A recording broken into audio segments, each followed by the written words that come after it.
Agrim, great to see you again. Thank you for making a bit of time to come and have a chat with me. I want to get this out on the table right at the beginning of this interview because it's a really interesting fact about you. This is your third business. You employ 8 people. You're still only 16 and you're still at school. That is a phenomenal thing to have achieved. I mean, tell us how you got into the entrepreneurship game. I mean, give us a bit of background to what you're doing. First of all, thank you for inviting me, Mr. Paul. So I started back when I was 13. I started with freelancing and I was basically doing website development for Hmm. people. And after I had closed a few clients, I basically used that money to open my first business. My first business was a business. We basically outsourced developers Right. in my first business. We closed a few clients in that, but the profit wasn't very much. So I decided to close down that business. My second business was a reputation management business. We basically tried to increase the organic reviews of a business on the Google page. Hmm.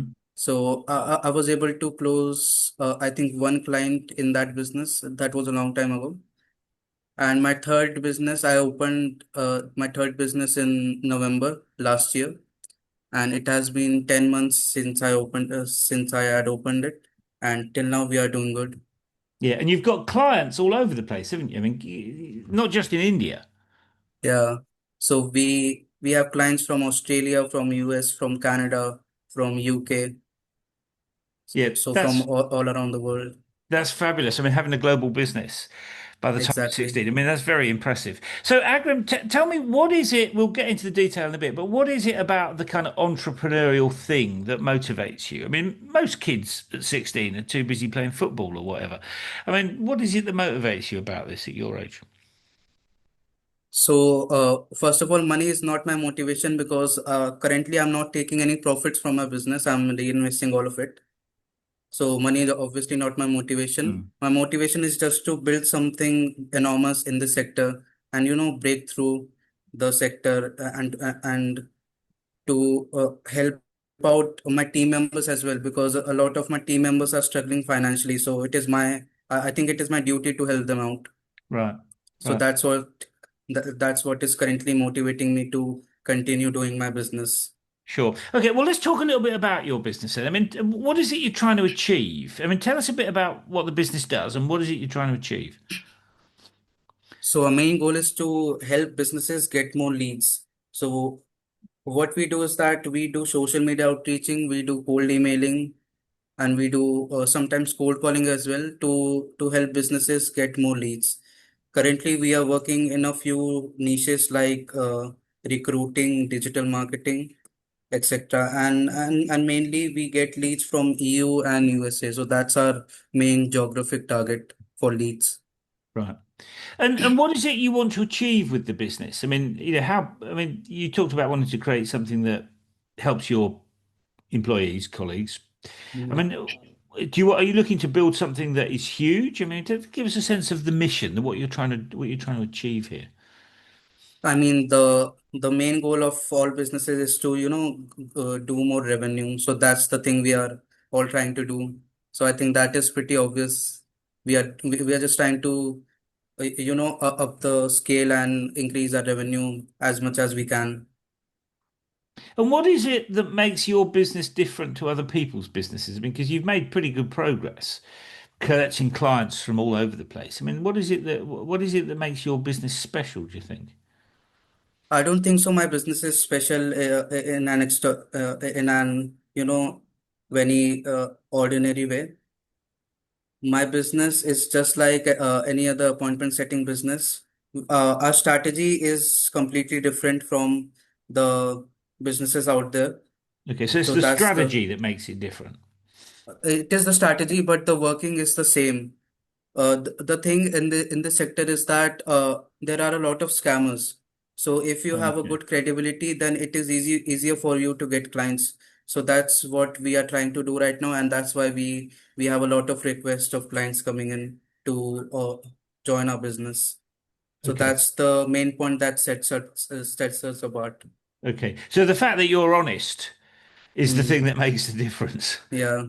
Yeah, that's a sad indictment of the sector, isn't it? But it's good Yeah. for you, and well done on that. So, okay, let's talk about how you see the CEO's job. I mean, it's a tough job being a CEO of any company, big or small. I mean, it's a bit of a roller coaster, isn't it? I mean, there are good days, there are bad days.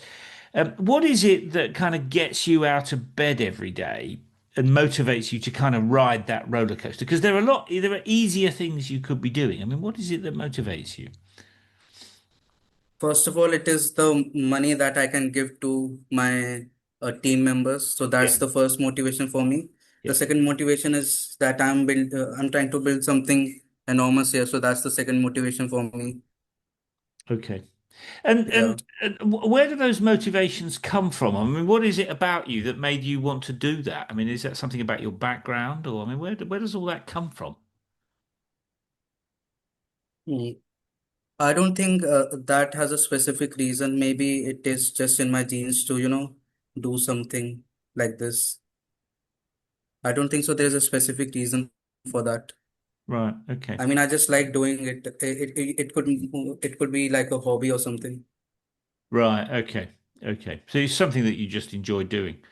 Yeah, I get that. Yeah. I mean, I think if you've got that mindset, running businesses is really enjoyable and it's better than being an employee. That was certainly my experience. Mm. And one of the interesting things is you talked already about strategy. I mean, one of the interesting things about the CEO's job is that there are a million things you could do. And the job of the CEO is to work out, well, what is the right thing to do for this company? I mean, how do you, cut through the noise to work out what the right thing is? I mean, just talk us through how you see that problem.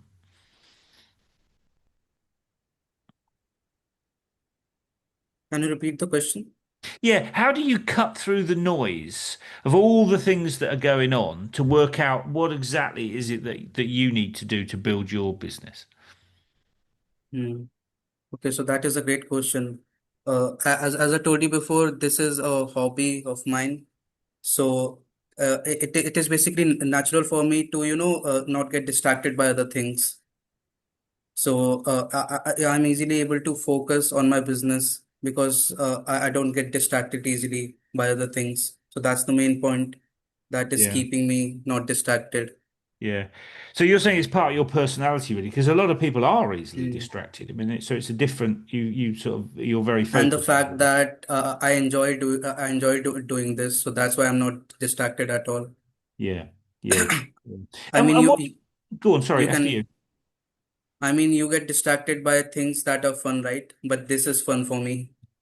Yeah. Yeah. No. Good point. Good point. If you really enjoy it, you're less likely to be distracted by something else. I mean, I think that's a very well made point. And what would it's great to hear that it's fun. Let's look at the flip side. I mean, what would you say is the biggest challenge facing you as the CEO?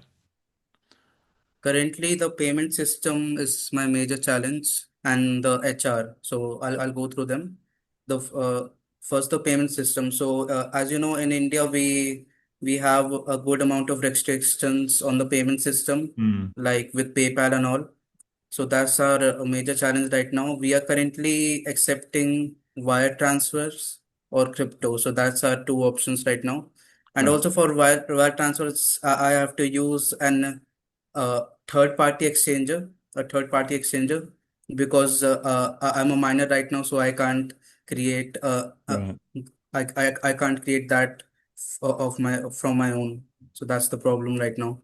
Okay. And as for the HR part, in the appointment setting niche, we have to do a lot of hiring and firing. So I call it hiring and firing because we do mass hire and mass firing. Because actually, I'm hiring people for the part-time role. Okay, as Yeah. you already know.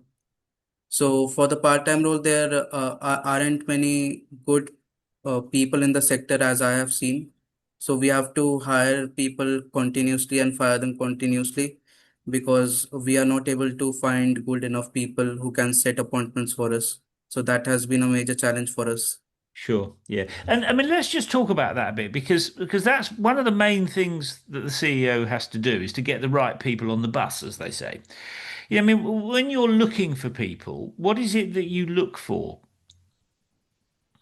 Okay, so as you know, in marketing, your degree doesn't really matter. So what we look for is we look for soft skills and the motivation to work. As you know, the soft skills really matter in this sector. Yeah. Yeah. So we basically hop on a video call with them. We ask them a few questions, and then we send them to an onboarding group.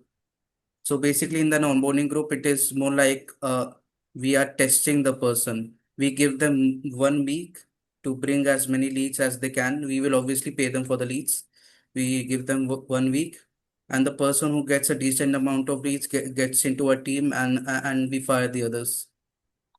Okay. Okay. So it's quite a harsh, quite a tough It method, is, isn't it? it is indeed, Yeah. and And it how is did you, also very. is that common in the sector or is that something that you've developed? It is not common in the sector. We do it. Right. And did you feel it works? I mean, does it work? I mean, it comes with its downsides, of course. Like last month, we brought in a lot of leads. In June, we brought a lot of leads, but it constantly went down in July. So that's the problem. We are not being consistent with the leads because of the mass hiring and mass firing. So it is like we get an influx of a lot of leads 1 day, and we lose a lot of leads the other day. Yeah. So it's not constant at all. That must be very frustrating. How are you going to fix that? I mean, that must be a real problem. How are you proposing to fix that? So currently, after we have done a bit of more revenue, we are planning to hire people for full time. So that's how I think we can fix that. Right. So you'll get the best people and you'll get them Mm, working for you full time, and that will exactly. stabilize that. Yeah, I see the logic of that. And I mean, just to follow up on that, I mean, one of the challenges in any business is creating an environment, the conditions where people can perform effectively. I mean, what's your take on creating an environment in which people feel they can do their job properly? I mean, what's your thoughts on that? I absolutely agree. We should have a good environment, and honestly, I'm more on the younger side, so I'm pretty close to all of my team members, and we just talk casually a lot. Hmm. So that's the thing I think the younger generation has. So that basically creates an environment that we are your friends instead of corporate people. So I Yeah. think that environment helps in getting more appointment. Yeah, sure. Yeah, so you'll create an environment in which people feel at home and feel that they're Exactly. working with friends, so Like they're we more take more inputs motivated. from all of our team members. We don't discriminate, of course. We have people from Pakistan, India, from all over the world. Yeah, yeah. How interesting! It must be interesting teams. And let's just talk about customers for a second. I mean, what does a good customer look like to you? Obviously, the first thing we look at the expectations that the customer is looking at. So we don't want so we usually don't want our customers to give us deadlines because we don't like deadlines. I mean, I personally don't like deadlines. So I think deadlines is good for my team, but for us as a business, I don't think deadlines would really work. So I look at that thing the most. After that, it is obviously the payment that the person is giving us. We get decent offers a lot, but the expectation is too high most of the times. Hmm. So that's the problem. So you're looking for more what you might describe as more manageable Yeah, more expectations. manageable. Yeah. Yeah, yeah. No, I follow that because if they're more manageable, you're more likely to be able to achieve them, Mm. aren't you? And let's just talk about. I mean, if you haven't got customers, you haven't got a business, have you? So, how do you see the process of building relationships with customers, getting sort of repeat business? I mean, talk us through how you see that process. Honestly, I just to be honest with them, honest with my clients. I give them actual opinions of mine instead of faking it, and I don't overpromise. That's the main point that keeps them repeating. Like I tell them if I can book 1 appointments per month for them or 2 appointments. I just be honest. I don't overpromise. Yeah, which is the thing about trust, isn't it? It's Hmm. doing what you say that Yeah, sets you apart from the scammer thing. Yeah, no, I mean I can see the logic of that. And yeah. what would a customer say about your business? What do you think customers would say about your business? I think the main point would be honesty. I believe so Mhm. because actually for my appointment setting service, we've had 100% retention rate till now. So I think that's amazing. Wow. Well, that is Yeah. incredible. Well done. Yeah, that's really good. And Okay. actually, we actually fired a client of ours because they were expecting too much. So I think it's the opposite. Yeah, yeah, yeah. No, that must have been fun. Hmm. Let me ask you about different markets. Now, you've got customers in lots of different places. I mean, how did you approach winning those customers over? I mean, when I talk to CEOs, some CEOs say, "Oh, I do a lot of research. I get boots on the ground. I go there, go to shows, meet people." Some people say, on the other hand, actually, I just kind of connected with this customer in America and I just followed demand. I mean, where would you be on that spectrum? I mean, how do you see the process of opening up new markets? So we basically do the background check first. We check the background of the prospect before reaching out, and we obviously reach out to them accordingly. That's the main thing that we do. And after we get on the meeting, we obviously ask them relevant questions like according to their locality. Hmm. So that's the main and second main thing we do. Okay. And just to pick up your point about locality, I mean, would you say your business has evolved as you've gone into different markets and had to do things in slightly different ways? I mean, has that had any impact? I don't think so. So what we basically do is that we do social media outreaching mainly, and for specific localities, we just go to different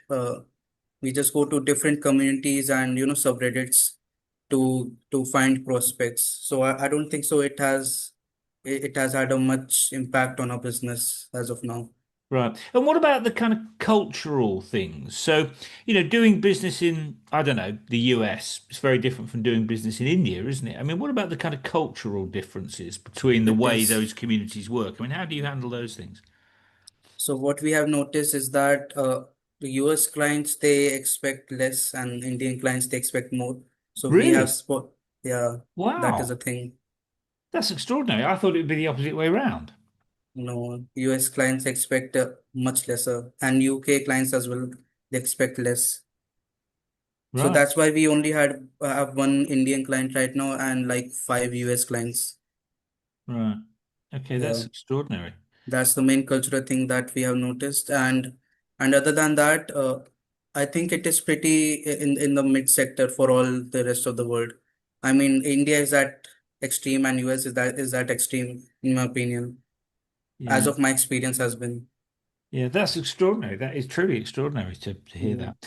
Okay, let's talk about what you've learned on the journey. I mean, it's been a really interesting journey that you've been on, no doubt. I mean, I mean, you're very successful now. I mean, what would you attribute your success to? What is it that's made you able to be so successful? I think because I get dopamine and fun from this. That's been my main point of success from this. Right, because Can you you enjoy repeat your it. last question again? Yeah, it was about what do you think has made you successful? Is it just the fact that you enjoy it? I think it is also the fact that I look at things a bit differently. I think a lot differently because actually in the strategy, a lot of businesses use the old strategy, the cold calling and all. But we are trying to evolve our strategy. We are using new methods.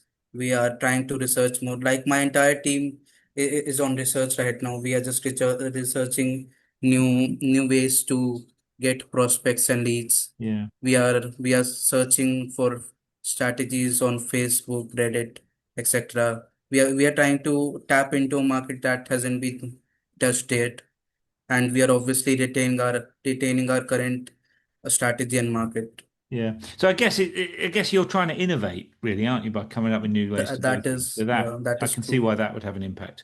And I mean, like I said, you're successful now. Has there ever been a moment Particularly with this business. I know you shut down the other ones, but has there ever been a moment when you thought, well, this may not turn out quite to be quite successful? Have you had those sorts of moments? As are you talking about my personal opinion or like as the business opinion? Well, both.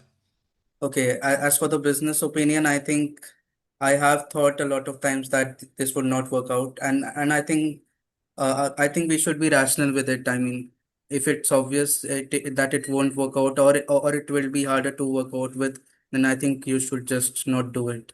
Mm, As for the personal opinion, I think I never gave up. I mean, I'm not think, I'm sure that I never gave up, and I will never give up, and I will, open businesses until and unless I create an enormous one. yeah, yeah. It's that mindset, isn't it? It's that It mindset. It's is. that entrepreneurial mindset, I think. Mm. Yeah. And when you look back, I mean, you've obviously been on a bit of a journey because you've had, but when you look back across your entrepreneurial journey, I mean, what would you say the biggest lessons have been? What are the big things that you've learned? Biggest lesson.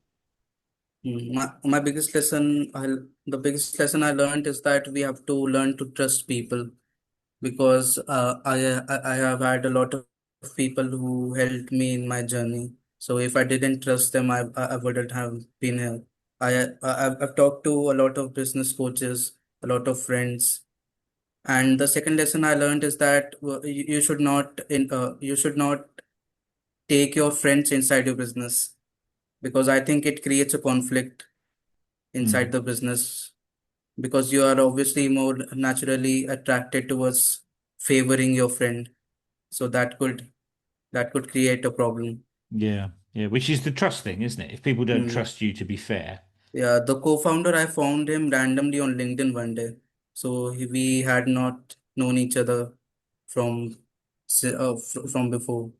Yeah, yeah. No, I understand that. And what would you say your biggest mistake has been? Have you ever, really done something really daft and thought, God, I wish I hadn't done that? My biggest mistake. Hmm. I think I've made so many mistakes that I don't remember a single one. Right. I I mean, a lot of mean, entrepreneurs say that actually. Make yeah, so many mistakes. There isn't one that exactly. stands out. Yeah, I understand that. So, okay, well, let's look at the other side of it. What would you say your biggest achievements have been? My biggest achievement, it was getting ROI in the thousands for one of my clients. That was my biggest achievement in the business sector, Right. not in the personal one. Yeah. Well done. And if you were to offer some advice, knowing what you now know now at 16, to somebody else that was starting out when they were 13, perhaps. I mean, Mhm. there's not many of those people around, I don't think. But what advice would you offer to somebody starting out? At my age, Yeah. okay, I would suggest the person to try as many niches as they can because they have a lot of time, from 13 to 20, you can try out a lot of things and Yeah. don't worry about it. Like the risk is very low. After that, the risk factor goes up. So that's the thing. I mean, you should take risks, of course, but risk has consequences as well. So at such a young age, if you even fail, it doesn't really matter. So you can try as much as you can. Yeah. Yeah. It's interesting that you think that the risk goes up after 20. I mean, I still look at 20 and think those people are young, but that's the joys of being Yeah. old, I suppose. I So, mean, honestly, it should be. I mean, you can take risks at any time, but mm. the consequences just increases over time. I think so. I mean, obviously, you're more experienced in this thing. Well, probably made more mistakes because I've been around longer. So, Yeah. you know, I share your view of that. Let me ask you a final question, which is not really about you and your business, but about what you think about what's going to happen. I mean, there is such a lot of hype about AI Mm. and the way AI is going to change things. I mean, an obvious place that it'll have an impact is in sales, marketing. I mean, what's your take on the impact that AI is going to have in your world in the next year or two? I In mean, my what are your thoughts? sector, it really depends on the personal connections with the AI. Change that personal connection. But what AI could help us with is the automating process. So it can help us with finding more prospects easily.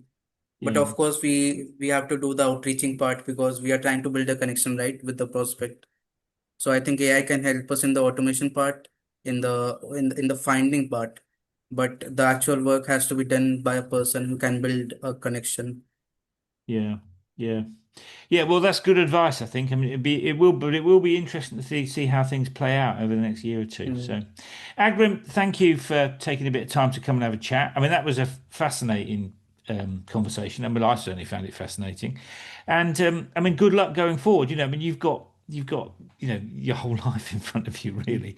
So Yeah, you've got lots of exciting things in front of you, I'm sure. So, good luck going forward, and it would be lovely if you decide to set up another business after this one. I mean, it'd be lovely to hear about that at some point. So, for sure. thank you for coming on. Thank you for inviting me, Mr. Paul. It was nice meeting you. Great stuff. See you soon. Bye bye.